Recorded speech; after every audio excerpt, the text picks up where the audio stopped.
Olá pessoal, tudo bem? Então, antes de começar nossa aulinha, né, sobre direito falimentar, né, a parte histórica, é importante pedir para que vocês façam as perguntas, né, nos comentários aqui do vídeo, que eu irei prontamente respondê-las, tá? Meus amigos, seguindo o barco,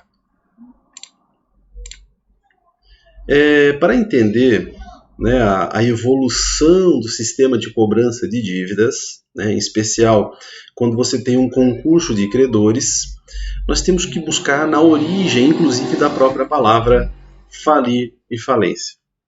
Falir, do latim falece, tem como significado faltar comprometido com a palavra enganar, né? Ou seja, um sentido extremamente negativo, que tem uma conotação pejorativa que leva em conta, né, aspectos pessoais, né, morais da pessoa.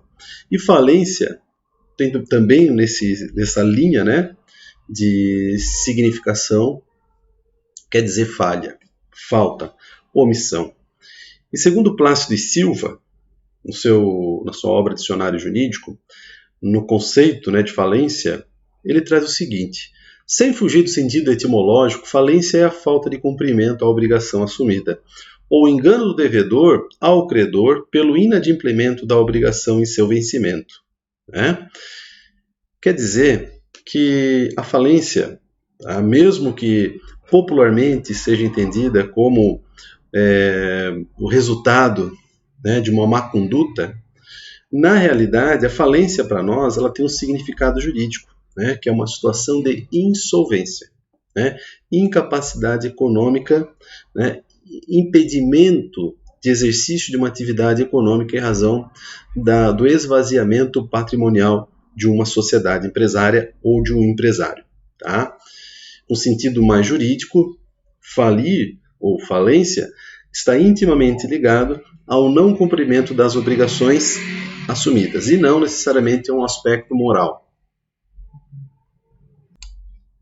Então, pessoal, o sistema de cobrança, ele nem sempre foi humanizado como nós conhecemos, né? Ou como a gente pressupõe, né? Que seja humanizado.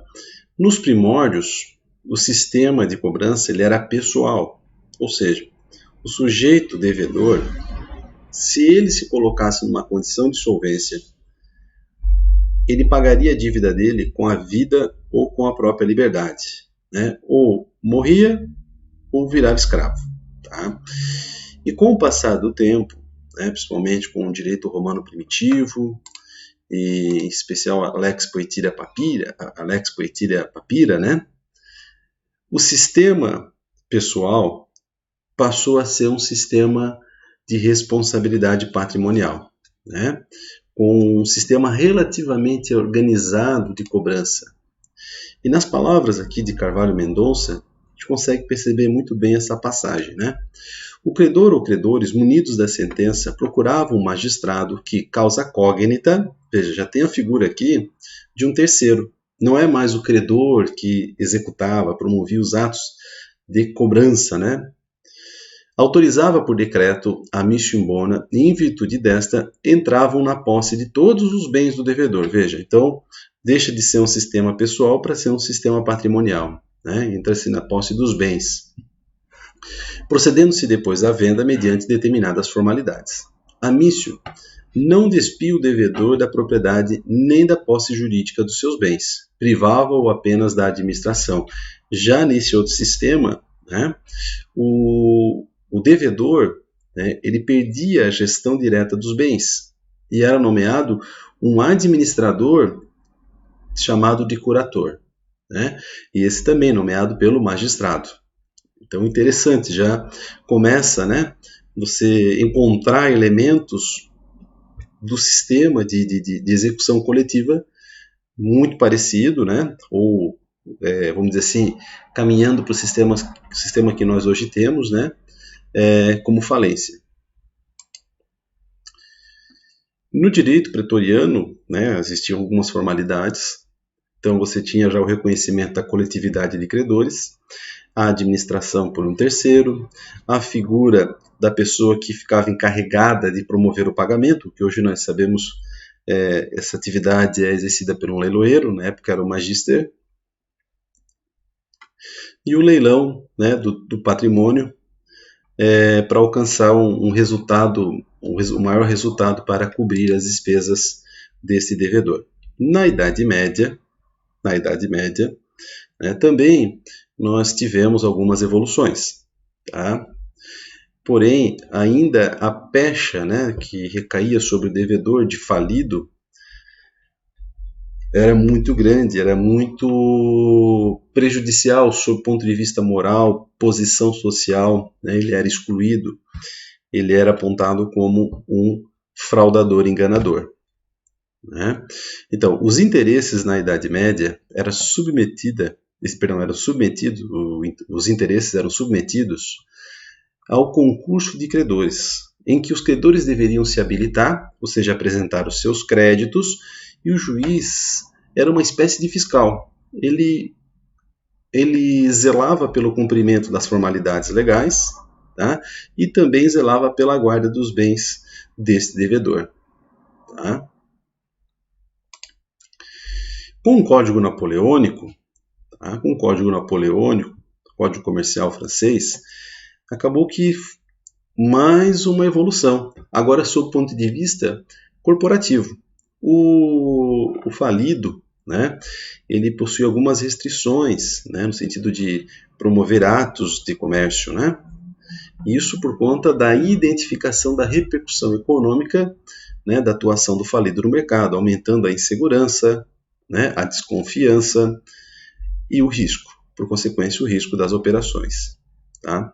No Brasil, é importante ressaltar que durante muito tempo, especialmente no Brasil colônia, nós seguimos as ordenações afonsinas, monoelinas, filipinas, e aí, mais adiante, em 1850, por inspiração do Código Comercial Napoleônico, né, nós tínhamos no Código Comercial de 1850 um tópico que tratava das quebras. Sim, essa expressão quebra vem daí, né? O sujeito é um quebrado, né?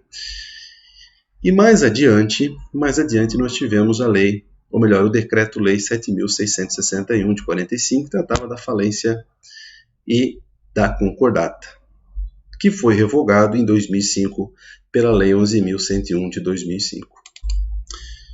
Com a 11.101 de 2005, o que se buscou foi estabelecer um novo paradigma, reconhecer, evidenciar, né, a função social da empresa. Isso é possível extrair já no artigo 47 da Lei 11.101, que revela, né, a função social da empresa frente a uma situação de crise econômico-financeira, né? Olha o que diz o artigo 47. A recuperação judicial tem por objetivo viabilizar a superação da situação de crise econômico-financeira do devedor. Veja, não se utiliza a expressão falido, né, ou insolvente, a fim de permitir a manutenção da fonte produtora. Fonte produtora, olha a importância, né? Essa sociedade empresária, esse empresário, está num contexto, né, do emprego dos trabalhadores, então, postos de trabalho, dos interesses dos credores, ou seja, os credores também, eles têm interesses, né, atrelado àquela atividade, à continuidade, porque querem receber. Assim, a preservação da empresa. Empresa, naquele conceito que nós vimos na aula anterior, né? Atividade econômica, né? Atividade econômica organizada com objetivo de lucro, né? Sua função social e o estímulo à atividade econômica. Então, a mensagem, né, o objetivo da Lei 11.101 de 2005 foi fazer com que a função social da empresa fosse consagrada mesmo no período ou no momento de insolvência ou uma situação delicada de crise econômico-financeira. E aí, eu acabei elencando, nós vimos na sala de aula, os princípios que, vamos dizer assim, motivaram, embalaram, né, o legislador. E aqui em especial, né, nós temos o Ramos Tebet, que na ocasião, senador relator do projeto da lei de falência e recuperação, depois veio virar a lei 11.101 de 2005. Então, quais eram esses princípios? Primeiro, preservação da empresa, separação, ou melhor, as diretrizes, né?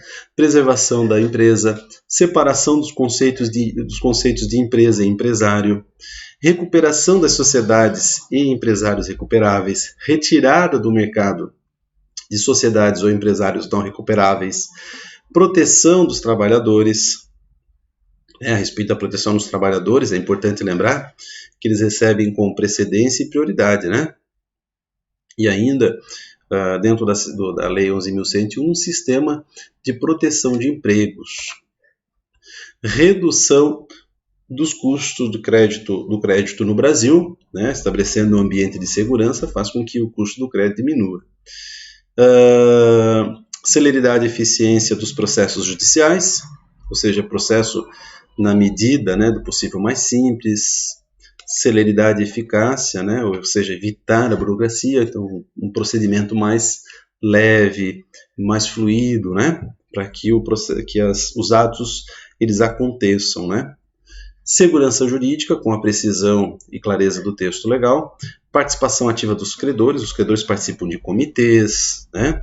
Participam das assembleias, decidem a respeito do plano de recuperação, né? Votam a respeito da prestação de contas do administrador judicial, entre outras matérias em que o credor ele é chamado, né, para deliberar. Tá? Maximização do valor dos ativos do falido, ou seja, obter o maior recurso para alcançar o maior número de credores. Desburocratização da recuperação de microempresas e empresas de pequeno porte. Bom, isso está lá no artigo 170, nós vimos também na aula anterior, né, o tratamento favorecido e diferenciado que deve ser direcionado a esse nicho, esse grupo, né, de empresas que estão definidas na Lei Complementar 123. Rigor e punição nos crimes relacionados à falência e recuperação judicial, tá? Para coibir fraudes. Extensão, outras inovações aqui, né, que nós falamos também na nossa aula presencial, e agora revendo rapidamente, lógico, é apenas uma revisão. Extensão ao empresário civil e mercantil, maior abrangência das sociedades empresárias, extinção da concordata preventiva e suspensiva. Eu cheguei a explicar para vocês os motivos, né? Era apenas uma moratória, não tinha uma segurança, né, necessária para aquele que estava na condição de credor, né? Aboliu o sistema de administração por síndico e sim por administrador judicial. A criação de comitê de credores, que tem a função de fiscalizar, e também a função da Assembleia Geral de Credores, no sentido de aprovar e modificar o plano de recuperação, tá? Assim como de constituir comitê de credores para fazer a comunicação com o administrador e o juízo da falência, tá? Alienação, a possibilidade, né, também, alienação do estabelecimento em bloco, filiais, venda, por exemplo, uma recuperação judicial das filiais comunidades produtivas, e isso sem gerar responsabilidade do adquirente, né, que arrematar essa unidade ou estabelecimento. Ok? E também outro aspecto importante a ser destacado como inovação é a possibilidade da formação de credores com um propósito específico de arrematar bens, né, da falida da sociedade empresária. Tá? Outra inovação foi a limitação dos créditos trabalhistas em até 150 salários mínimos por credor, né, para atingir também credores de outras camadas do rol de credores. Então é isso, meus amigos, essa parte nós encerramos. Dúvidas, por favor, no comentário. Então agora quem faz pergunta, né, é você. Pode fazer a pergunta que eu irei responder no próximo vídeo. Muito obrigado.